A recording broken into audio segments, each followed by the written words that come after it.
In today topic of discussion, we will discuss one of the important topic of the marketing management subject, that is the 7 P's of marketing. So basically in the whole PPT we will discuss what is marketing, 7 P's of marketing, meaning and the importance of 7 P's of marketing. So what is marketing? As we talked too many times in all the videos, so what is marketing? So what is marketing? Marketing is a communication the value of product, services or brand to the customer for the purpose of promoting or selling the product, services or brand. So basically marketing क्या है? In the marketing we just communicate communicate the value of the product, the services, और जो हमारा overall purpose क्या है marketing का कि जो कस्टमर्स हैं उनको इन्फ्लुएंस करना कि वो प्रोडक्ट को बाय करें, सो दैट जो हमारी सेल्स ऑफ द बिजनेस है वो हम इंक्रीज़ कर सकें और हम मैक्सिमाइज प्रॉफिट्स को अर्न कर सकें. और in other words we can say marketing is a technique which include choosing target marketing through marketing analysis and marketing segmentation as well as understanding consumer behavior and advertising a product's value to the customer. तो basically marketing में क्या है? Marketing देखो, कोई भी business है वो जो बेस्ड करता है वो कस्टमर पे बेस करता है. तो जो मार्केटिंग में इफ़ यू वांट कि मार्केटिंग की हेल्प से आपकी जो सेल्स है वो इंक्रीज़ हो, तो उसके लिए हमें कस्टमर को समझना ज़रूरी है, कंज्यूमर बिहेवियर को अंडरस्टैंड करना बहुत ज़रूरी है, दैट कि हमारा जो कस्टमर है वो कैसे सेटिस्फाई हो सकता है. So you can see with this diagram the 7 P's of marketing. So here is a product, price, place, promotion which is also the 4 P's of marketing, and another are the people, packaging and positioning. So what is a product? The product is a primary through not only a component of 7 P's of marketing mix. Marketing will consider carefully which feature of product are most likely to appeal into target marketing, as well as taking into account factors such as the lifespan of the product, its potential for diversification and development. So product, we can say product can be a tangible product or it can be intangible through the services. Product tangible भी हो सकते हैं, services भी हो सकती हैं. Product एक ऐसी चीज़ है जिनको हम दिस इज़ अ एक्सचेंज, कि जब व्हेन जो कस्टमर है जब मनी हमें प्रोवाइड करेगा तो उसके बदले में हम उसको प्रोडक्ट देंगे. तो प्रोडक्ट के बहुत सारे फैक्टर्स हैं जो हमें मार्केटिंग के टाइम पे ध्यान में रखने पड़ती हैं, जैसे कि उसकी पैकेजिंग, उसकी ब्रांड, उसकी क्वालिटी, उसका प्राइस, द प्रोडक्ट, सर्विसेज, ये सारी चीज़ें हमें ध्यान में रखनी पड़ती हैं. और उसके साथ ही द मोस्ट इम्पॉर्टेंट थिंग जो हमें ध्यान में रखनी पड़ती है, that the life span of a product, कि प्रोडक्ट का लाइफ टाइम कितना है और किस टाइम के अंदर हमें प्रोडक्ट में डिवर्सिफिकेशन करनी पड़ेगी, किस टाइम के अंदर हमें प्रोडक्ट में नई डेवलपमेंट करनी पड़ेगी. So product can be different from the different company. कि if we are talking about the telecom company, their product should be obviously mobile phones and the same. So as similar, the different industries have their different product. Next one is the price. So price, I think price is one of the main component of the marketing, because I think the sale is 90% depend upon the price, because sometime जो customers हैं उनको product पसंद है, उसकी features पसंद है all, but due to the price customers afford नहीं कर पाते उस प्रोडक्ट को बाय करने के लिए. सो प्रोडक्ट को हमें मार्केट एनालिसिस से एज पर द कस्टमर के टेस्ट के अकॉर्डिंग सेट करना चाहिए. हमें ये पता होना चाहिए दैट कस्टमर कितना अफोर्ड कर सकते हैं, उसके अकॉर्डिंग सेट करना चाहिए. As you see there is a third line, last third line, that many customer will use the products price as a means of judging its quality. Most will compare the price with that of similar product before deciding which you purchase. So price जो है एक बहुत reasonable होना बहुत ज़रूरी है, क्योंकि जो बहुत सारे कस्टमर्स है, बेसिकली जो आज के कस्टमर्स है, they are very awared and they are very educated. So वो क्वालिटी के अकॉर्डिंग जो प्राइस को जज करते हैं. On the other hand there are customers जो पहले मार्केटिंग की सारी इन्फॉर्मेशन लेते हैं, मार्केटिंग की सारी इन्फॉर्मेशन लेने के बाद वो प्रोडक्ट को उसके सिमिलर प्रोडक्ट से कंपेयर करके देखती हैं और दोनों का प्राइस कंपेयर करके देखते हैं, फिर वो प्रोडक्ट को बाय करते हैं। सो हम ये भी कह सकते हैं कि जो हमारा कॉम्पिटिटर का प्रोडक्ट है, सब्स्टिट्यूट प्रोडक्ट है, उनके साथ भी हमें जो प्राइस है उसके अकॉर्डिंग रखना चाहिए, क्योंकि अगर आपके प्रोडक्ट का कोई सब्स्टिट्यूट प्रोडक्ट है और उसका प्राइस कम है but they have a same quality and the feature, obviously जो आपका कस्टमर है उसको प्रेफरेंस देगा। और जो आपके कॉम्पिटिटर का प्रोडक्ट है, जैसे आप एग्जांपल ले सकते हो कि जब हम पहले की बात करें, when the Jio was not in existence, जब जियो सिम्स नहीं थी तो जो मोबाइल फ़ोन्स के डाटा पैक्स थे वो बहुत ज़्यादा कॉस्टली थे। पर जब जियो आई with a very cheap rates price, तो उसके साथ साथ बाकी कंपनीज़ को भी अपनी जो प्राइसेस हैं उनको डाउन करना पड़ा, क्योंकि अगर शायद वो डाउन ना करते तो सारे ही जियो सिम्स में स्विच हो जाते। तो इस तरह हमें अपने प्राइसेस को कंट्रोल में करना पड़ता है just to stable your customers. Next is place product are not only sold in shops, they may be sold door to door, online or trade fairs of the marketing. So अगर हम आज के time पे ये सोचें that कि हम अपने प्रोडक्ट को सिर्फ शॉप्स में अवेल करवा के रखें और हमारे जो कस्टमर्स हैं वहाँ तक आए, no doubt there are so many customers who really like to buy the product by himself, by visit to the shop, just because they don't trust the quality of the product online. But as you know, अगर हम आज अब के time की बात करें, जो recent time चल रहा है, देयर इज़ अ कोविड-19 पीरियड। सो पहली बात तो लोग घरों के बाहर निकलना ही बहुत रिस्की फील कर रहे हैं। तो इस टाइम पे जो अगर आप बोलो कि डोर टू डोर या शॉप पे जाके विज़िट करना, it's a very difficult, but online purchasing is a very high.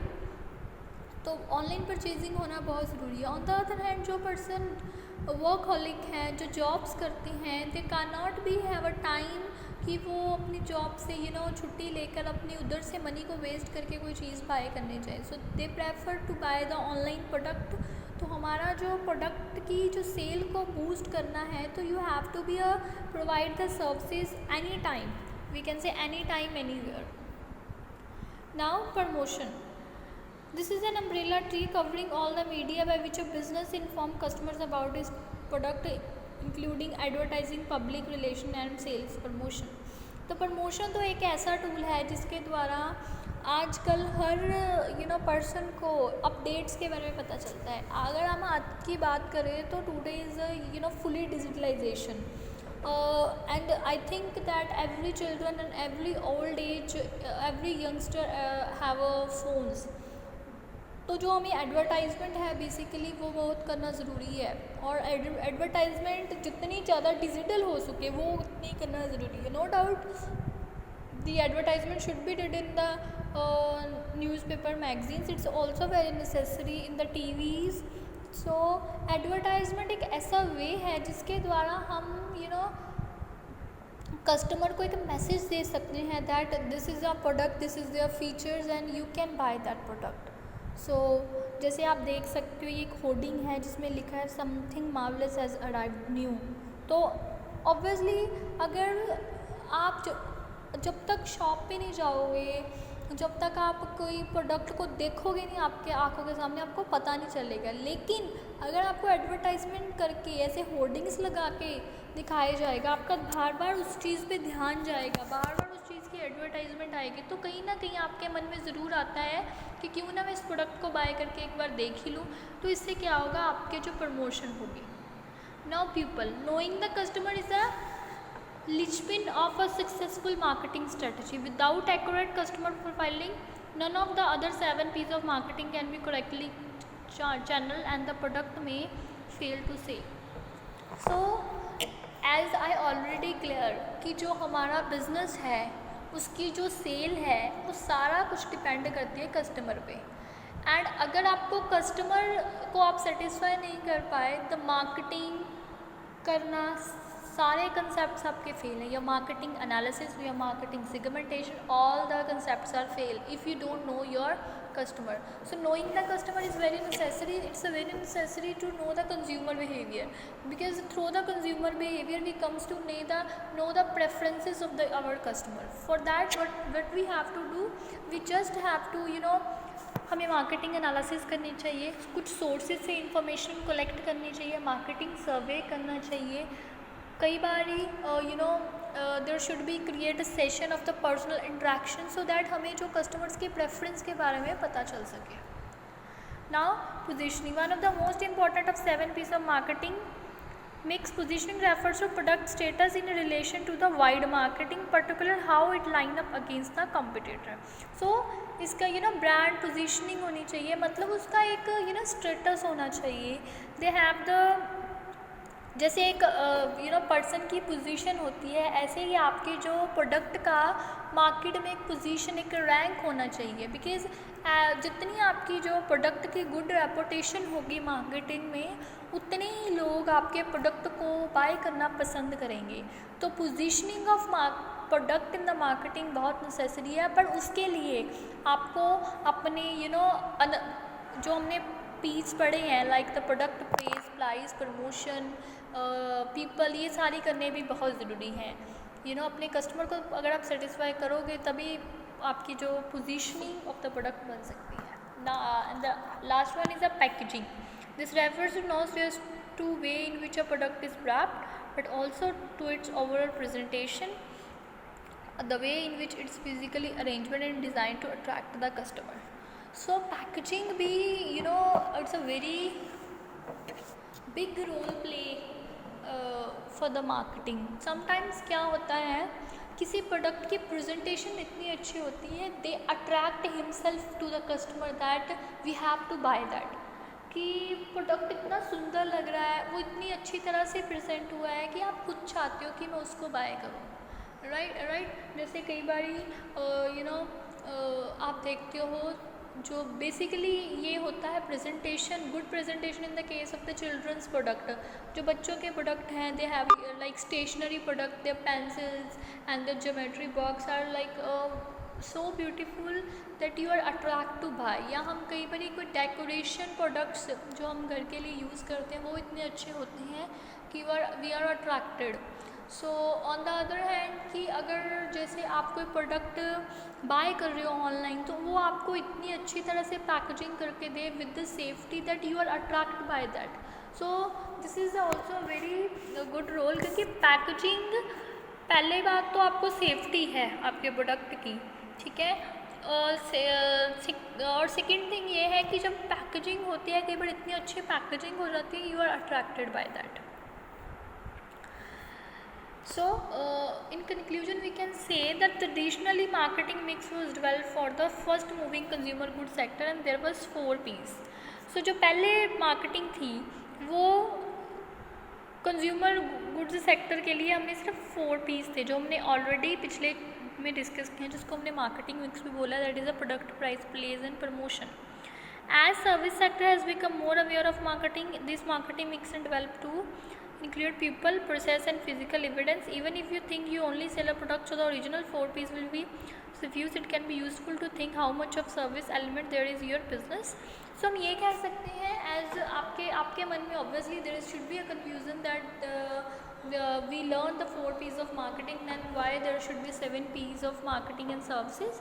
So जब पहले हम सिर्फ प्रोडक्शन सेक्टर को डील कर रहे थे, प्रोडक्ट सेक्टर को डील कर रहे थे, कंज्यूमर गुड्स सेक्टर्स को डील कर रहे थे, तो हम 4 P's ऑफ मार्केटिंग को यूज़ करते थे। लेकिन अब गुड्स के साथ साथ सर्विसेज भी मार्केटिंग में ऐड हो गई है, मतलब जो सर्विस सेक्टर है वो भी मार्केटिंग करता है। तो हमने उनके लिए सर्विस सेक्टर और द 7 P's ऑफ मतलब जो मार्केटिंग है वो service as well as a good sector दोनों के लिए है, और 4 P's of marketing is only for the good sector. So this is today topic is overall about the 7 P's of marketing.